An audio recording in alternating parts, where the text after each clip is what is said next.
نحمده ونصلي على رسول الكريم اما بعد فاعوذ باللہ من الشیطان الرجیم بسم اللہ الرحمن الرحیم۔ میرے محترم عزیز ساتھیوں، بھائیوں، بزرگوں اور دوستوں، اللہ جل شانہ کا مجھ پر، آپ پر، ہم سب پر خصوصی فضل ہے کہ اللہ جل شانہ نے اس پرفتن دور میں مجھے اور آپ کو اپنی یاد میں، اپنے ذکر کی مجلس میں بیٹھنے کی توفیق عطا فرمائی۔ میرے محترم ساتھیوں، یہ اللہ کا خاص فضل ہے، مجھ پر بھی اور آپ پر بھی۔ ہمارے حضرت دامت برکاتہم فرماتے ہیں کہ ہمارا کوئی دشمن نہیں ہے، سب ہمارے مسلمان ہیں، سب ہمارے بھائی ہیں۔ ہمارا کسی کے ساتھ کوئی مقابلہ نہیں ہے، نہ ہم کسی کو اپنے مد مقابل سمجھتے ہیں، نہ ہمارا کسی کے ساتھ مقابلہ ہے۔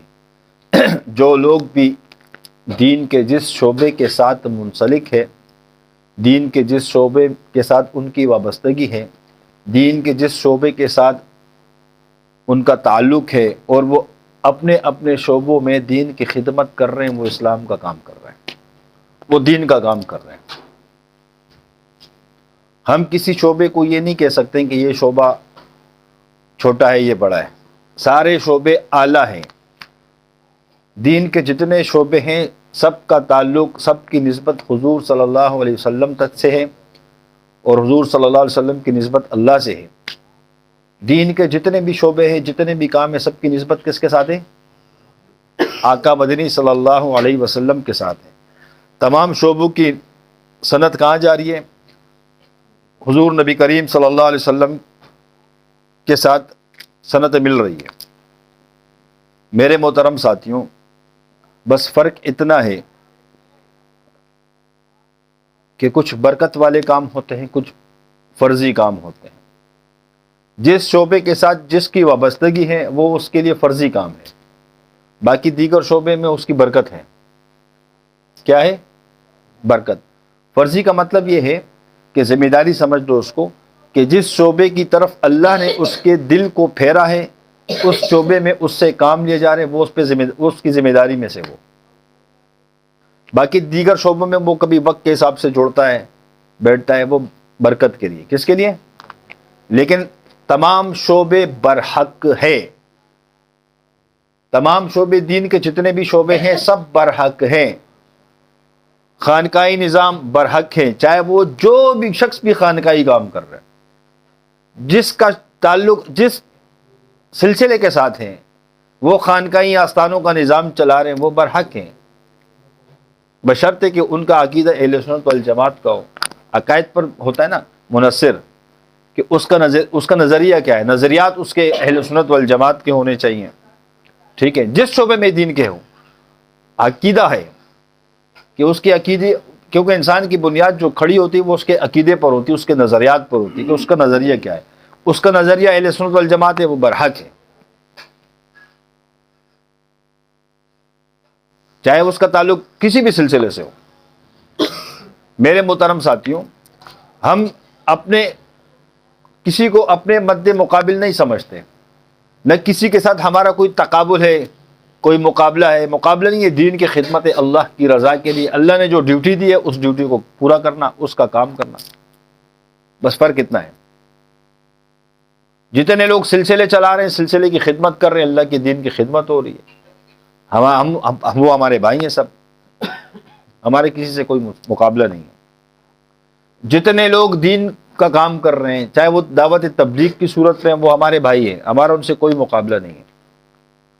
جتنے لوگ اللہ کے دین کے نفاذ کے لیے، حفاظت کے لیے جد و جہد کر رہے ہیں، کفار کے ساتھ جد و جہد کر رہے ہیں، وہ لڑ رہے ہیں، چاہے وہ تلوار کے ذریعے سے ہو، جیسے ہماری فوج ہیں، ایٹم بم کے ذریعے سے ہو، تلوار کے ذریعے سے ہو، قلم کے ذریعے سے ہو، تو وہ سب دین کا کام کر رہے ہیں۔ جہاد قلم سے بھی ہوتا ہے، تلوار سے بھی ہوتا ہے۔ علماء قلم کا جہاد کر رہے ہیں، دعوت تبلیغ والے اچھی باتوں کے ذریعے جہاد کر رہے ہیں، اور خانقاہ والے اصلاح باطن کے ذریعے سے وہ جہاد کر رہے ہیں۔ امر بالمعروف و نہی عن المنکر، یہ شعبے جو ہے نا، برائی سے روکنے کے، اچھائی کی طرف دعوت دینے کے، یہ ہر شعبہ اس کام کو کر رہے ہیں، سارا انجام دے رہے ہیں، ڈیوٹی دے رہے ہیں وہ۔ مفتیان کرام قلم کے ذریعے شعبے کو چلا رہے ہیں، وہ دعوت دے رہے ہیں قلم کے ذریعے سے، فتاوے کے ذریعے سے، برائی سے روکتے ہیں فتاوے کے ذریعے سے۔ آپ نے فتویٰ پوچھا کہ یہ کام جائز ہے کہ ناجائز، آپ کو اس نے اچھی بات بتا دی کہ ہاں یہ جائز ہے، آپ کر سکتے ہو، یہ اس نے تو دعوت کا کام کیا کہ نہیں، قلم کے ذریعے، فتوے کے ذریعے۔ آپ نے ایک بات پوچھی کہ یہ شریعت میں حلال ہے حرام ہے، ماں سے شادی ہو سکتی ہے، بہن سے ہو سکتی ہے کہ نہیں، آپ نے مفتی نے آپ کو فتویٰ دی کہ یہ نہیں ہو سکتا، یہ اسلام کے اندر ممنوع ہے، گناہ ہے، تو آپ کو اس نے فتویٰ دی ہے۔ دیکھو برائی سے آپ کو روک رہے فتوے کے ذریعے سے۔ ایک شخص زبان کے ذریعے سے روکتا ہے، دعوت دیتا ہے، اس کو ترغیب دیتا ہے کہ یہ بھائی یہ برائی کا کام ہے، اس سے آپ پرہیز کریں، یہ اچھائی کا کام ہے، نیکی کا کام ہے، آپ اس کی طرف اس کو رغبت دلاتے اس کی طرف۔ اب وہ زبان سے روک رہے ہیں۔ اب کچھ یہ کہ ذکر کے ذریعے سے، یعنی ہر شعبے کا اپنا ایک طریقہ ہے، بس باقی سب نیکی کی دعوت دے رہے ہیں، برائی سے روک رہے ہیں، ہر شعبہ۔ اب سیاستدان ہیں، وہ سیاست کے ذریعے سے دعوت دے رہے ہیں کہ بھائی علماء آئیں گے اسمبلیوں کے اندر، شریعت کے اس کے حکومت کے اندر، تو وہ شریعت کے احکام کو نافذ کریں گے۔ جب تک علماء نہیں ہوں گے، دیندار نہیں ہوں گے، ایک بندہ ہے اس کو سورۃ اخلاص نہیں آتی، وہ بھلے پاکستان کا وزیر اعظم، ایک مثال دے رہا ہوں میں، یا اسمبلی کا ممبر ہے، تو کیا وہ شریعت نافذ کر سکتا؟ نہیں۔ تو اب یہ دیکھو علماء جو سیاست کے ساتھ جن علماء کا تعلق ہے، وہ اپنے شعبے سیاست کا شعبہ بھی دین کا شعبہ ہے، وہ اس کے ذریعے سے اچھے کام کی دعوت دے رہے ہیں۔ برائی سے روکتا ہے کہ بھائی آپ اس کو، یہ ملک کے لیے بہترین، یہ قرآن و سنت کے خلاف یہ ملک کا قانون ہے، اس کی روک تھام کے لیے کوشش کرتے ہیں، یعنی برائی سے روکتے ہیں اجتماعی صورت میں۔ تو میرے محترم ساتھیوں، اب وہ بھی دین کا کام کر رہے ہیں، وہ بھی برائی سے روک رہے ہیں، اچھائی کی دعوت دے رہے ہیں۔ اس طریقے سے جتنے بھی دین کے شعبے ہیں سب یہ کام کر رہے ہیں، ہر شعبہ اپنا کام کر رہے ہیں۔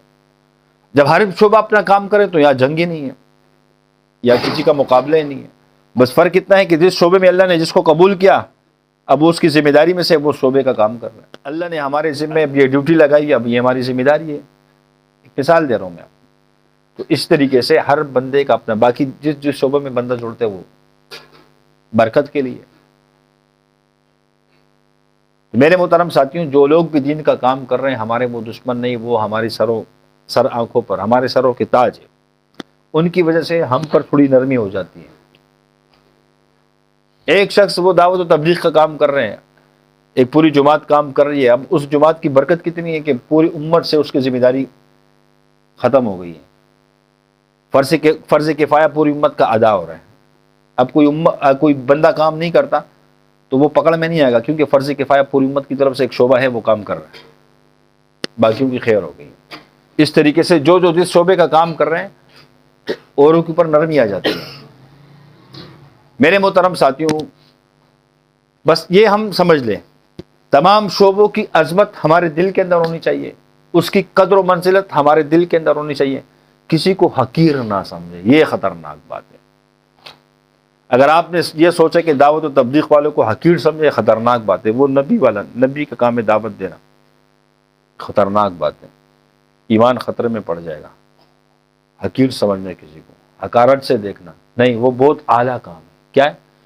بہت اعلیٰ۔ اب یہ کیا، اب ہر شعبے کے اندر اگر ایسا ہو جائے، ہر بندہ یہ سوچے کہ یار میں تو خانقاہ کے اندر بیٹھا ہوں، لوگوں کی اصلاح کر رہا ہوں، باطن کی، ظاہر کی، میں مدرسے کے اندر پڑھا رہا ہوں، یہ دیکھو یہ مجھ سے کتنے پیارے ہیں، اللہ کے دین کے لیے، نبیوں والے کام کے لیے۔ یہ دیکھو بیوی کو چھوڑا اس نے، گھر بار کو چھوڑا، اللہ کے راستے میں نقل و حرکت میں چل رہے ہیں، یہ نبیوں والا کام کر رہے ہیں، مجھ سے اعلیٰ ہی ہے۔ میں تو یہاں بیٹھا ہوں نا، اللہ کی ضربے لگا رہا ہوں، ذکر کر رہا ہوں، یہ تو براہ راست دعوت دے رہے ہیں۔ ایک شخص ہوگا وہ زیادہ برا ہوگا، اس کو دعوت دے رہے، کوئی اس کو گالی دے رہا ہوگا، کوئی تھپڑ مار رہا ہوگا، دیکھو مجھ سے اعلیٰ یہ اللہ کے راستے میں نکلے میں کام کرنا ہے، اس کو ایسا ہم سمجھیں۔ اب تبلیغ والے کو کیا چاہیے؟ اب وہ یہ سمجھے کہ یار یہ کتنے خانقاہوں والے کیسے اعلیٰ لوگ ہیں، اللہ کے ساتھ ان کا کیسے قرب تعلق ہے، کیسی معرفت اللہ نے ان کو اپنی دی ہوئی ہے، اللہ کی یاد میں ہر وقت رہتے ہیں، ہم سے کتنا اعلیٰ ہے۔ ان کو چاہیے اس کو اعلیٰ سمجھے، یعنی اللہ کی محبت میں کتنے ڈوبے رہتے ہیں، یہ اللہ کی یاد میں کیسے ڈوبے رہتے ہیں ہر وقت۔ ہم تو صرف اللہ کے راستے میں نکلتے ہیں تھوڑا سے وقت کے لیے، پھر گھروں میں جا کے دنیا داری میں لگ جاتے ہیں۔ یہ تو ہر وقت 24 گھنٹے اللہ کی یاد میں ڈوبے رہتے ہیں، اللہ کے ساتھ کنیکشن میں رہتے ہیں، اللہ کے قرب میں رہتے ہیں، اللہ کی محبت میں رہتے ہیں۔ ہم سے کتنے اعلیٰ لوگ ہیں، ان کو یہ سوچنا چاہیے۔ یہ دیکھو اب مقابلہ نہیں ہے، یعنی اپنے آپ سے دوسرے کو بہتر سمجھنا ہے۔ ایک شخص اللہ کے راستے میں پورے سرحد کی حفاظت کر رہے ہیں، تو جب اب تبلیغ والے کو چاہیے اس کو بھی اعلیٰ سمجھے کہ یار دیکھو ہم تو 3 دن لگاتے ہیں یا کچھ لگاتے ہیں، یہ دیکھو دن رات اللہ کے دین میں موت کے سامنے لڑ رہے ہیں، اپنی جان کو ہتھیلی میں رکھ کے لڑ رہے ہیں، ہم سے کتنا اعلیٰ، یہ بھی نبیوں والا کام کر رہے ہیں، ہے کہ نہیں ہے؟ تو یہ ان کو اعلیٰ سمجھے۔ اب یا خانقاہ والے بھی وقتی طور پہ اس کو اعلیٰ سمجھے کہ دیکھو یہ بھی اللہ کے دین کی سربلندی کے لیے، مسلمان کی حفاظت کے لیے، اسلام کی حفاظت کے لیے پھیرا دے رہا ہے، رات دن اللہ کے راستے کے اندر ہے۔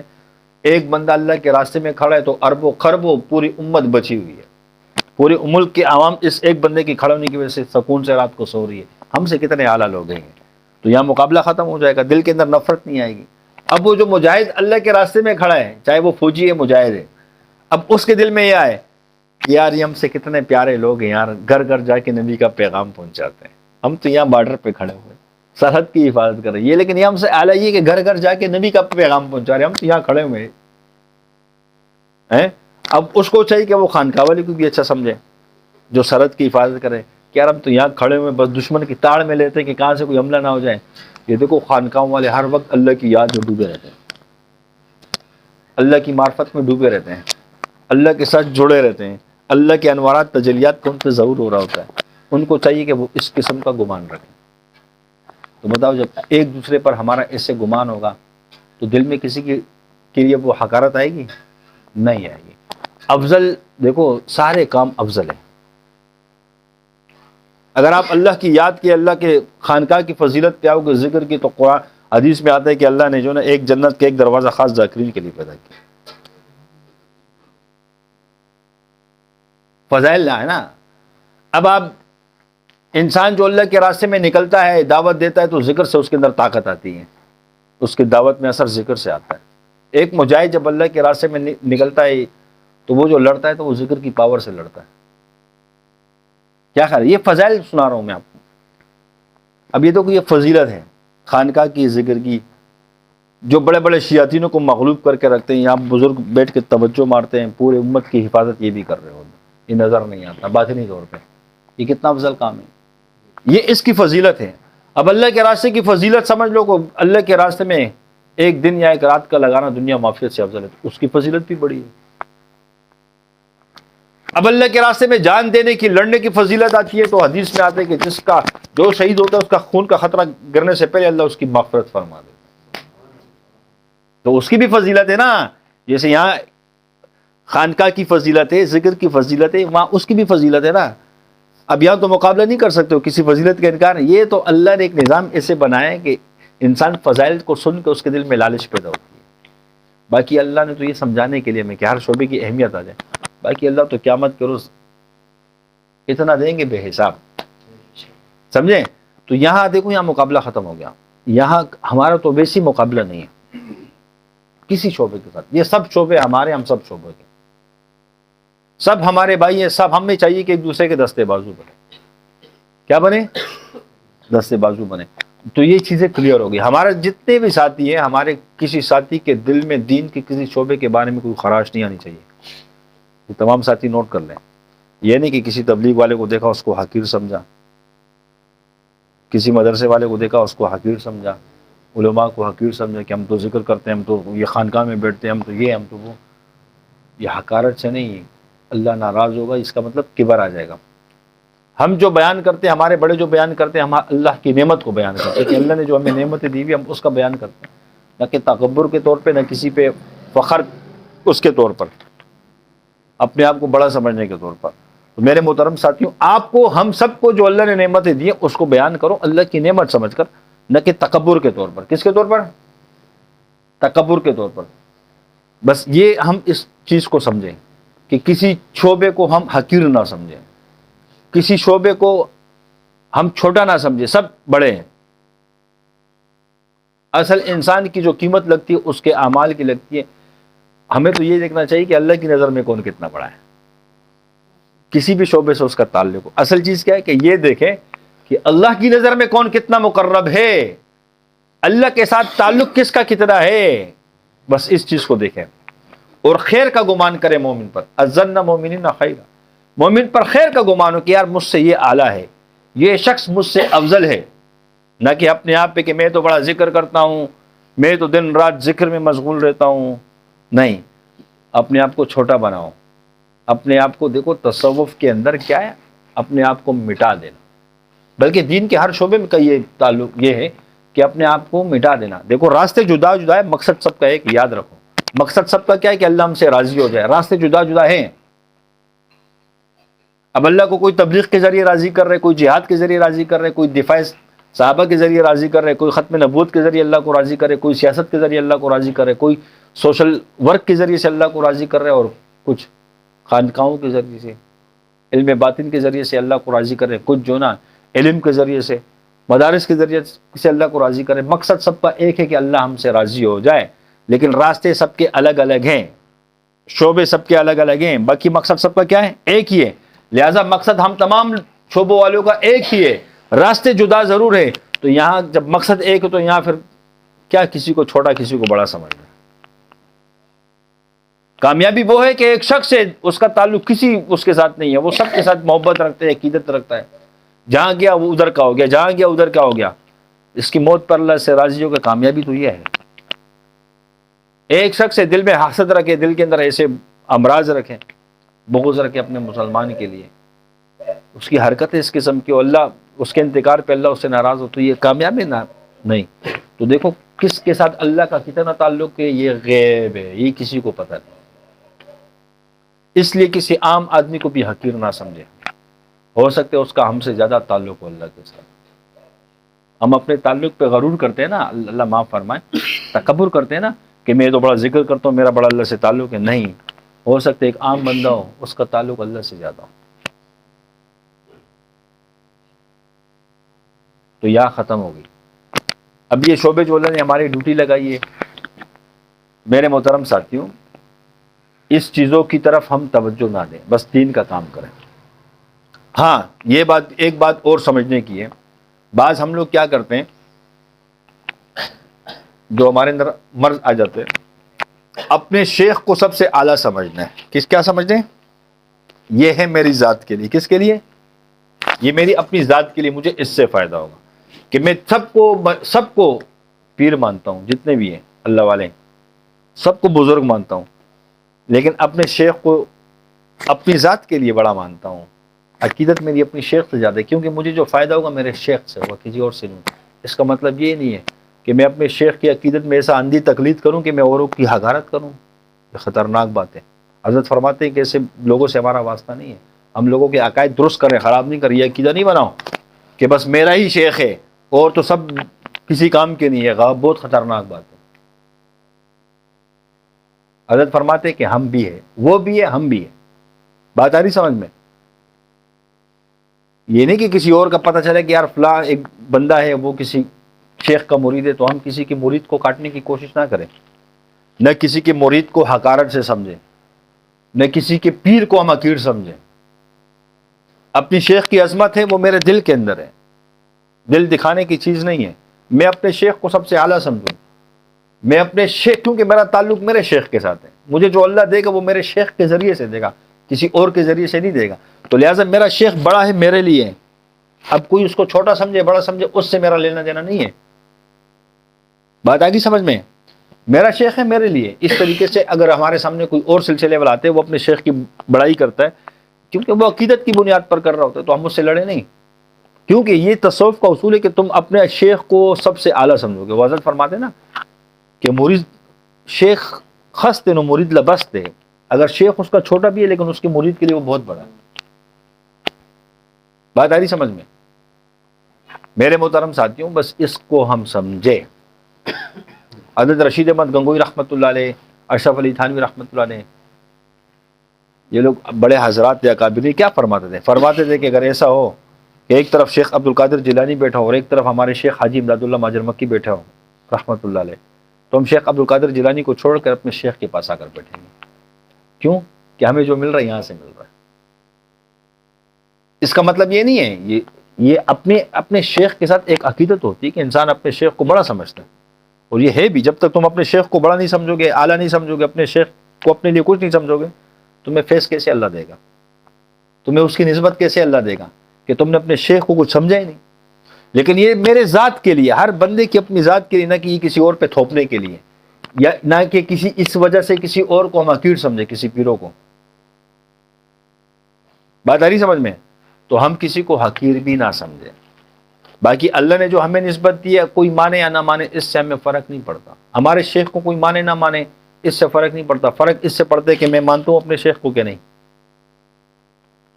فرق اس سے پڑتا ہے. کس سے پڑتا ہے؟ کہ میں اپنے شیخ کو مانتا ہوں کہ نہیں. دوسرا مانے یا نہ مانے، مجھے اس سے کوئی سروکار نہیں. نہ ہم نے اپنے شیخ کو کسی سے منوانا ہے. ہاں، میرا تعلق ہے، میں اپنے شیخ کو مانتا ہوں، میں اپنے شیخ کو جانتا ہوں، میں اپنے شیخ کی نسبت کو جانتا ہوں، ہے کہ نہیں؟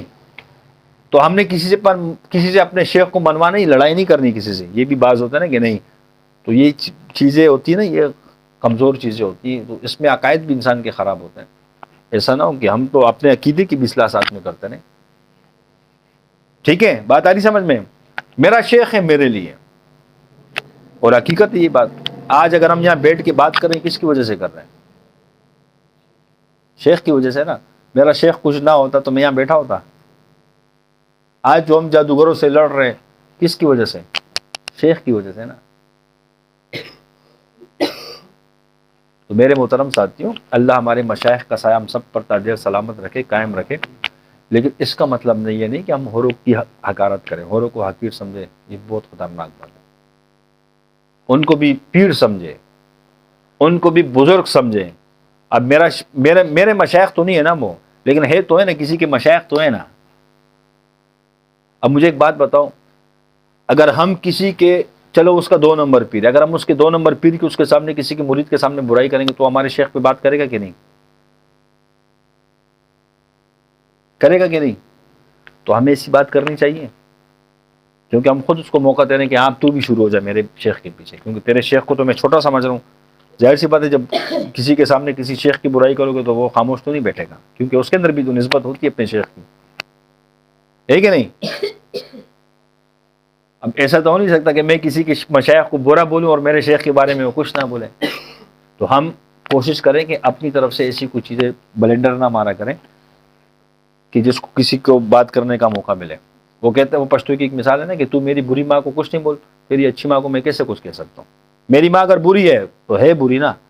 اگر تو میری بری ماں کی برائی میرے سامنے کرے گا تو مجھ سے برداشت تو نہیں ہوگا نا. تو تیری ماں تو بڑی پاک دامن ہے، لیکن میرے منہ سے کچھ شبد تو نکلیں گے نا اس کی شان میں یا اس کی گستاخی میں، نکلیں گے کہ نہیں؟ یہ ہو سکتا ہے کہ میری ماں کی کوئی برائی کرے میں خاموش رہ جاؤں، یا میں آپ کی ماں کی برائی کروں آپ خاموش ہو، یہ نہیں ہو سکتا نا. اسی طریقے سے اگر ہم کسی کی شیخ کو کسی کے سامنے چھوٹا سمجھیں گے تو یہ ہو سکتا ہے کہ وہ ہمارے شیخ پہ بات، وہ بھی جوابی الزام کرے گا. وہ بھی. تو لہٰذا ایسی چیزوں سے ہم گریز کریں.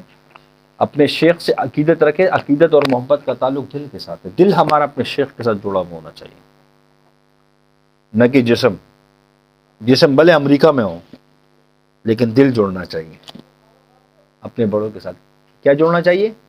دل جوڑنا چاہیے، جسم نہیں. تعلق دل کا ہوتا ہے، روحانیت ہے، تعلق روح کا ہوتا ہے، جسم کا نہیں ہوتا، یاد رکھو. ہمارا دل کا کنیکشن مضبوط ہو. جب دل کا کنیکشن مضبوط ہوگا نا، جو تمہارے دل میں بات آئے گی وہ تمہارے شیخ کے دل میں اللہ منتقل کرے گا. جو تمہارے شیخ کے دل میں جو بات آئے گی اللہ مرید کے دل میں منتقل کرے گا. یہ محبت، عقیدت، یہ دل کے ساتھ ہوتی ہے، صرف زبان کے الفاظ نہیں ہیں. میں زبان سے اپنے شیخ کے بڑے ترانے، بڑے نعرے لگاتا ہوں، اور دل میں میری تھوڑی سی بھی عقیدت نہیں ہے، محبت نہیں ہے، تو فائدہ ہوگا یہ نہیں. اب میں زبان سے خاموش ہوں، لیکن دل کے اندر میرے خوب شیخ کی محبت بھری ہوئی ہے، شیخ کی عقیدت بھری ہے. تو یہ اصل ہے کہ نہیں ہے؟ پھر تو اصل چیز کیا ہے کہ ہمارے دل کے اندر ہم شیخ کی منزلت ہونی چاہیے، نہ کہ زبان پہ نہیں. زبان پہ بھی ہو، لیکن یہ نہیں کہ صرف زبان پہ تو ہم کر رہے ہیں دل کے اندر کچھ نہیں ہے. لہذا مشائخ سے محبت کرنا، اگر جب تک ہمارے اپنے مشائخ کے لیے اپنے دلوں میں ہماری محبت نہیں ہوگی تو فیض کا کنیکشن کمزور ہوگا.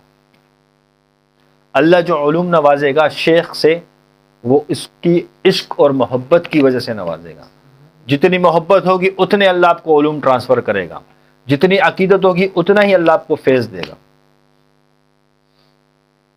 اور اگر آپ کی کسی اور اللہ والوں سے محبت جتنی ہوگی اسی بقدر اللہ آپ کو ان کی نسبت دے گا. لہذا اللہ والوں سے محبت رکھنی چاہیے. جتنے بھی اللہ والوں ہوں، ہم تمام اللہ والوں کو اپنے سر کا تاج سمجھتے ہیں. کسی اللہ والوں کی ہم حقارت نہیں کرتے، کسی اللہ والوں کو ہم چھوٹا نہیں سمجھتے. ہاں اپنی شیخ کی تو وہ تو ہمارے شیخ کی اپنی بات ہے، لیکن وہ میرے لیے اوروں کے لیے نہیں ہے کہ ہم کسی اوروں پہ فٹ کریں، زبردستی کسی سے منوانے کی کوشش کریں. نہیں، ہاں یہ کہ اپنے شیخ کو اپنی ذات کے لیے سب سے اعلیٰ سمجھتے ہیں، کیونکہ ہمیں جو مل رہا ہے اپنے شیخ کی برکت سے مل رہا ہے. کس کی برکت سے؟ شیخ کی برکت سے. اگر بالفرض ایسا ہو کہ ہمیں کوئی بزرگ، بڑے بڑے بزرگ خلافتیں بھی دینا شروع کر دیں تو تب بھی کریڈٹ میرے شیخ کو جائے گا کہ یہ میرے شیخ کی وجہ سے مل رہی ہے.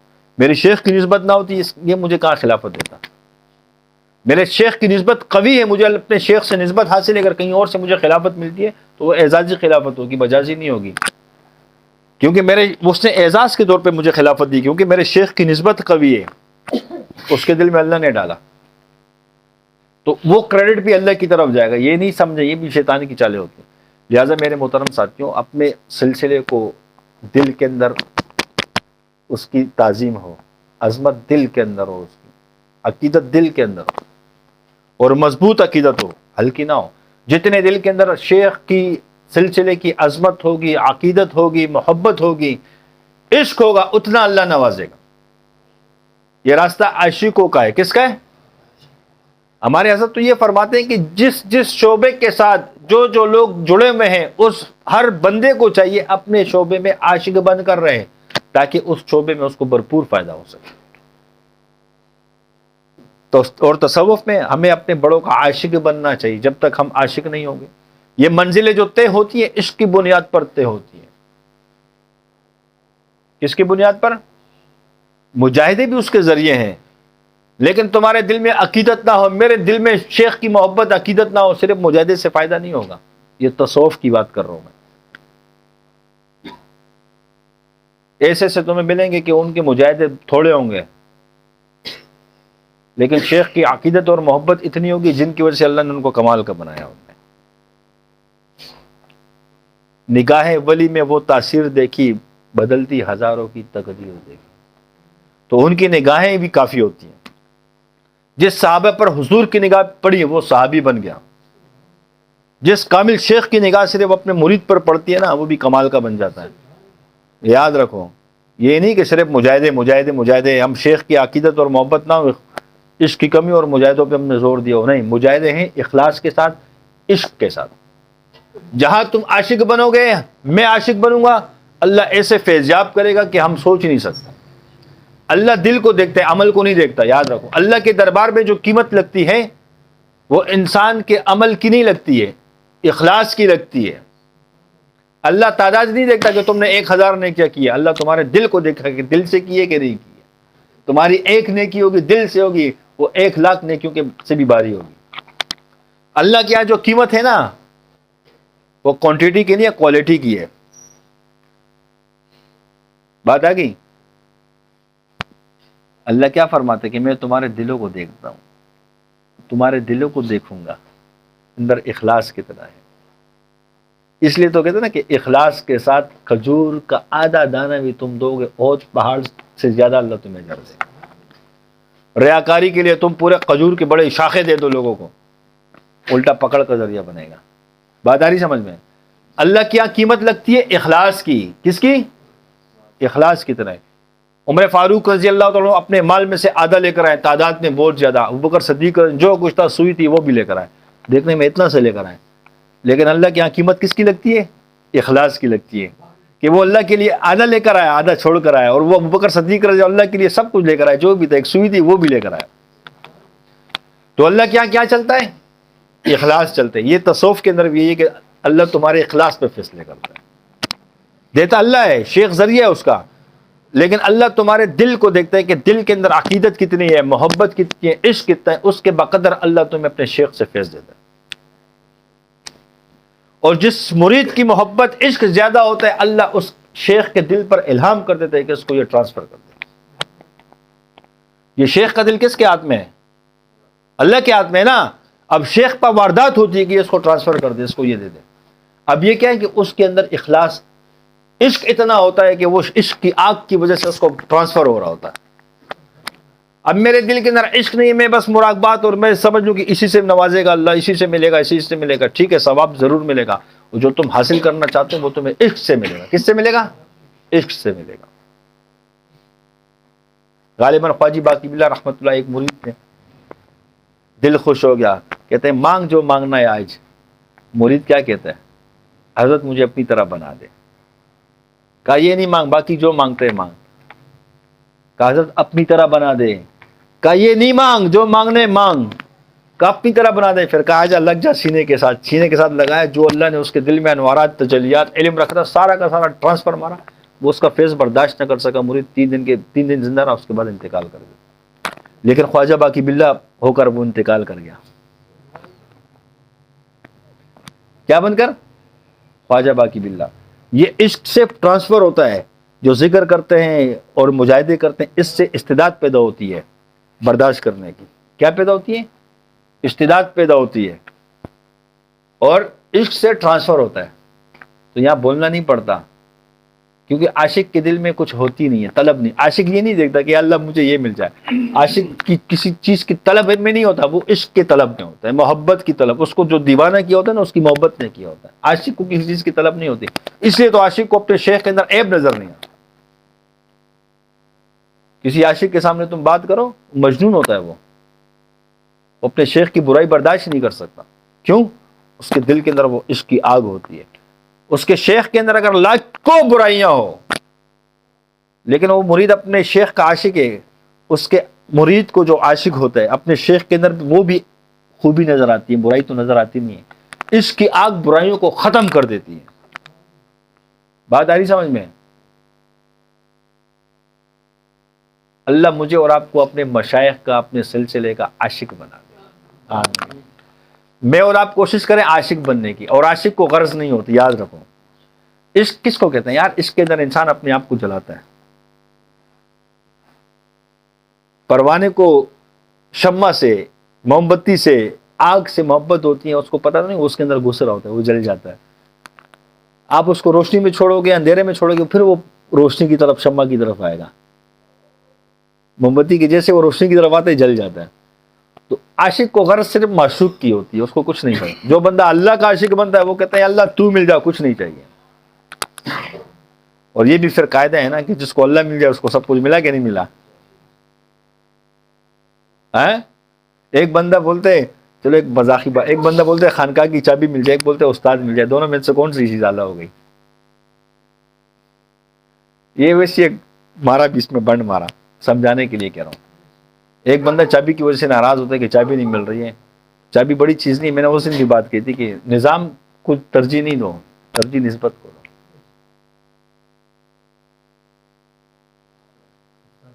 ایک شیخ ہے، اس کے پاس 2 گاڑیاں ہیں. اس نے ایک مرید کو دونوں گاڑیاں دے دی، اور ایک کو شیخ کہتا ہے کہ میں تیرے ساتھ ہوں، گاڑی کو چھوڑ. اب وہ پاگل ہو گیا نا، اتنا پرانا مجھے گاڑی نہیں دی، اس کو دی.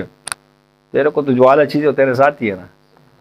یہ سمجھانے کے لیے کہ تاکہ وسوسے شیطان ہے کہ وہ راستے بند ہو جائیں، شیطان تمہیں وہ نہیں کرے.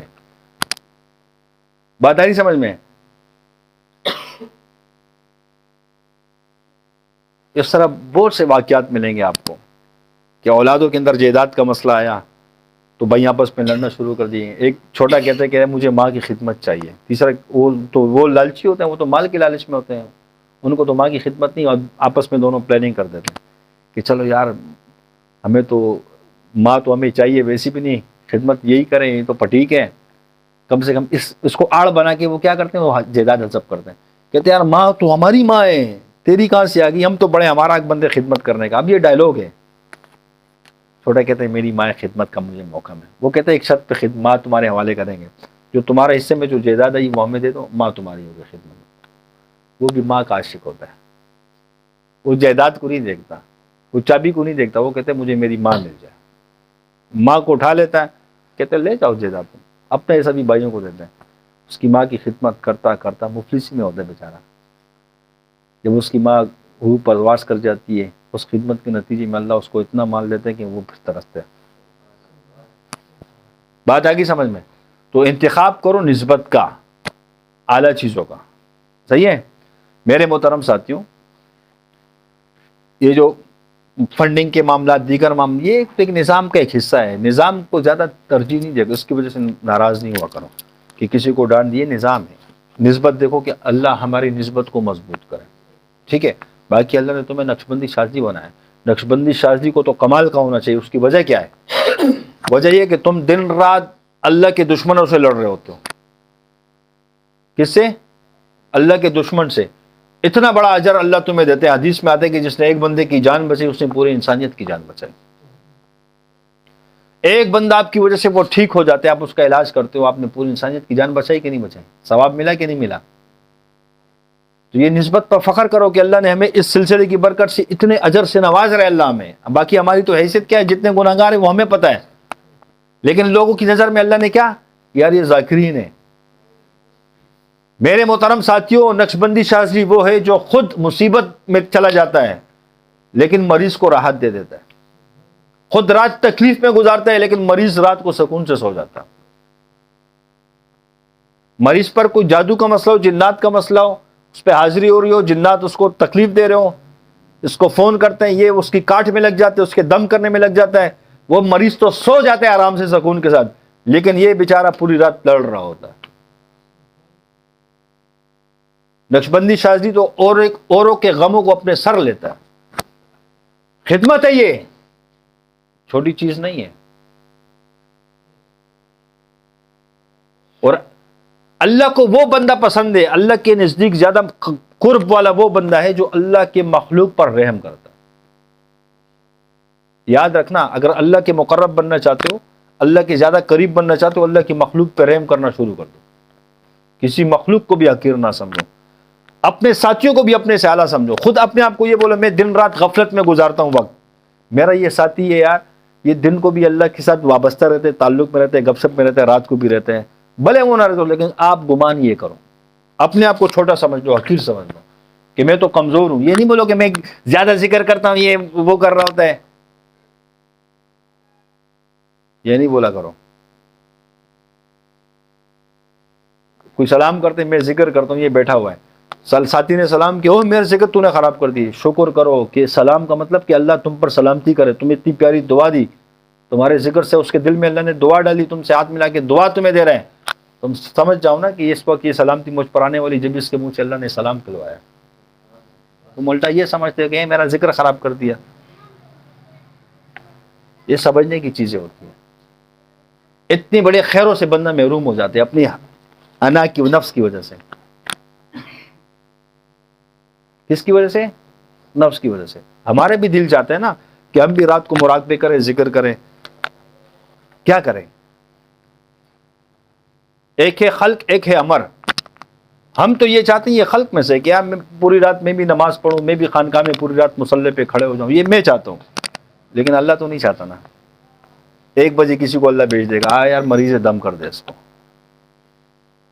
2 بجے رات کو کسی کا فون آ جائے گا، اس کو دم کر دے، اس کا علاج کر. اب اللہ کیا چاہ رہے ہیں؟ اس پہ چلنا ہے. باداری سمجھ میں، ایک ہے میں جو چاہ رہا ہوں، ایک ہے اللہ چاہ رہا ہے. ایک خلق ہے، ایک امر ہے. اب ہم سوچتے کیا ہے، لیکن اللہ کا امر کیا ہوتا ہے، لہٰذا ہم اس پہ راضی ہیں. میرے محترم ساتھیوں، اپنے آپ کے اندر عاجزی پیدا کرنی ہے. ہم نے عاشق بننے. کیا بننے؟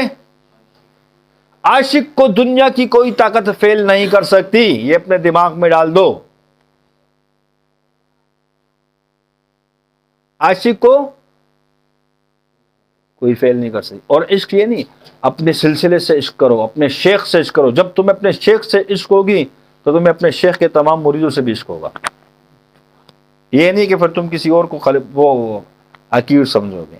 بلکہ تم اوروں کو پھر اعلیٰ سمجھو گے، کیونکہ تمہارے دل کے اندر شیخ کا عشق ہے، شیخ کی محبت ہے. اس محبت کا غلبہ اتنا ہے کہ تمہیں اپنے شیخ کا ہر مرید اپنے آپ سے اعلیٰ نظر آتا ہے، اپنا آپ چھوٹا نظر آتا ہے. تو یہاں لڑائی بھی نہیں آئے گی، کسی ساتھی کے لیے بدگمانی بھی نہیں آئے گی پھر اس نسبت کی وجہ سے کہ میری شیخ کی صحبت میں اللہ نے اس کو کمال کا بنا دیا. میرے شیخ کی نسبت کی برکت سے یہ شخص اللہ سے دن رات ہم کلام رہتے ہیں، ہم اللہ سے ہر وقت باتیں کر رہا ہوتے ہیں. ایک میں ہوں جو غفلت میں رہتا ہوں. پھر انسان کے اندر یہ عاجزی آتی ہے، اپنے آپ کو چھوٹا سمجھتا ہے. حدیث کا مفہوم ہے کہ جبرائیل علیہ السلام اتنے بڑے فرشتے ہیں کہ 2 ہاتھ کھول دے مشرق مغرب میں اندھیرا ہو جائے، اتنے بڑے فرشتے ہیں، لیکن اللہ کی خوف سے اتنے چھوٹے بن جاتے ہیں چونٹی کی مانند. عاجزی ہے یہ قرب کی وجہ سے، کہ یہ نہیں کہ مجھے اللہ نے اتنا بڑا فرشتہ بنایا، تمام فرشتوں کا سردار. ایک محبت اللہ کی، کتنا اپنے آپ کو چھوٹا. اس طریقے سے میں اور آپ جب یہ سمجھیں کہ میں اور آپ کے اندر، ہمارے اندر بھی عاجزی ہونی چاہیے. ہم جب حضرت کے پاس جائیں، بیان کے اندر جتنا مجمع بیٹھا اس وقت یہ گمان کر لیا کریں کہ یار کتنے اعلیٰ لوگ میرے شیخ کے آگے بیٹھے ہوئے، یہ ذاکرین بیٹھے ہوئے ہیں. ایک میں ہوں ان سب میں نکما کہ جو غفلت میں میری دن بھی گزر رہی ہے، رات بھی گزر رہی ہے. جب یا خانقاہ میں آؤ تب بھی بیٹھو اس گمان سے بیٹھو. یہ میرا عبد الرحمان بھائی، یہ دیکھو یہ دن رات اللہ کی یاد میں رہتا ہے. ایک میں ہوں جو کمزور ہوں. عبد الرحمان کو چاہیے وہ یہ سوچے کہ میں دن رات نوکری میں ہوتا ہوں، غفلت میں ہوتا ہوں، تھکا ہوا آتا ہوں، سو جاتا ہوں. میرے یہ بھائی کتنا دن اللہ کا ذکر کرتا ہوں 24 گھنٹے. یعنی ہر ساتھی ایک دوسرے پر یہ گمان کرنا شروع کر دیں. پھر دیکھو اللہ کی کیسے انوارات، تجلیات، اللہ کی کیسے مدد آتی ہے. یہ نہیں کہ یار میں یہاں بیٹھوں تو میرا اس سے نہیں لگ رہی، دل کے اندر خار، باتوں باتوں میں اس خار کو نکال رہے ہیں، مذاق واڑ بنا کے اصل میں وہ خار نکالنی ہوتی ہے. یہ چیزیں نقصان دیتی ہیں. بلکہ ہم کیا اپنے آپ کو چھوٹا سمجھے، اوروں کو اعلیٰ سمجھے. یا اللہ میں تو اس قابل نہیں تھا، میں تو گناہگار بندہ ہوں، دن رات میرے غفلت میں گزرتے ہیں. یا اللہ میں خانقاہ میں آتا ہوں، تیرے ذاکرین یا اللہ جو تجھے دن رات یاد کرتے ہیں، جو تیرے محبت میں، تیرے عشق کے اندر غوطہ زن رہتے ہیں، یا اللہ میں تو ان کے درمیان آ کر بیٹھ گیا ہوں، میں تو چھوٹا سے بندہ ہوں. یا اللہ ان کی برکت سے تو مجھے بھی ذاکر بنا دے. اس گمان سے ہم بیٹھا کریں، سیکھنے کی طلب کے ساتھ بیٹھا کریں. پھر دیکھو اللہ کی کیسی مدد آتی ہے. اللہ غیرت والی ذات. میرے محترم ساتھی، کوشش کریں گے نا، اور آپ کریں گے نا انشاءاللہ کوشش کہ ہم اللہ کی محبت میں اب عاجزی آ جائے ہمارے اندر. تکبر یہ چیزیں نہیں، ہمارے اندر عاجزی ہو. ہم نے کسی سلسلے والوں کو برا نہیں سمجھنا، کسی دین کے شعبے کرنے والے کو حقیر نہیں سمجھنا، سب کو اپنا بھائی سمجھنا ہے. ہمارا دنیا پہ کوئی دشمن نہیں ہے سوائے ان کے جو اللہ کے دشمن ہیں، وہ ہمارے بھی دشمن ہیں. جو اللہ کے دین کے دشمن ہیں وہ ہمارے دشمن ہیں. باقی جتنے کلمہ گوئے ہیں وہ سب ہمارے بھائی ہیں. جتنے کلمہ گوئے ایمان والے ہیں، چاہے وہ کالے ہیں، چاہے وہ پٹھان ہیں، چاہے وہ پنجابی ہے، چاہے وہ ہزارہ بولنے والے، چاہے وہ سندھی بولنے والے، پنجابی بولنے والے، بلوچی بولنے والے، جس نسل کے ہو، جس رنگ کے ہو، جس زبان کے ہو، وہ ہمارے بھائی ہیں، ہمارے سروں کے تاج ہیں. ہے کہ نہیں؟ جتنے اہل اللہ ہے، جتنے علماء حق کے، سب ہمارے سروں کے تاج ہیں. جتنے دین کے شعبے ہیں سب ہمارے شعبے، ہم سب کے ہیں. کوئی ہمارا مد مقابل نہیں، کسی سے کوئی ہمارا مقابلہ نہیں، کسی سے کوئی ہماری لڑائی نہیں، کسی پہ کوئی برتری نہیں. اللہ جس شعبے میں ہم سے کام لے رہے ہیں، یہ ہمارے لیے سب سے اعلیٰ خوش قسمتی کی بات ہے کہ اللہ تو نے ہم حقیروں کو، ہم فقیروں کو، ہم گناہگاروں کو، ہم کا گناہگار لوگ، یہ اللہ یہ تیری کرم نوازی ہے کہ تو نے ہمارے دل کو اس طرف پھیر دیا. دل اللہ کے ہاتھ میں. یہ اللہ نے ہمارے دل میں محبت ڈالی تو ہم یہاں کر بیٹھے. ہمارا کوئی ذاتی کمال نہیں ہے، اپنے عمل پہ ہمارا نظر نہیں ہونی چاہیے. اللہ نے دل میں محبت ڈالی، تڑپ ڈالی تو آ کر بیٹھ گئے. کتنے لوگ گھوم رہے ہیں، اللہ نے دل کے اندر محبت ڈالی، تڑپ ڈالی نا، ہم آ کے بیٹھ گئے. کوشش کریں گے نا، ساتھ ہی اپنا حسار کر لیں.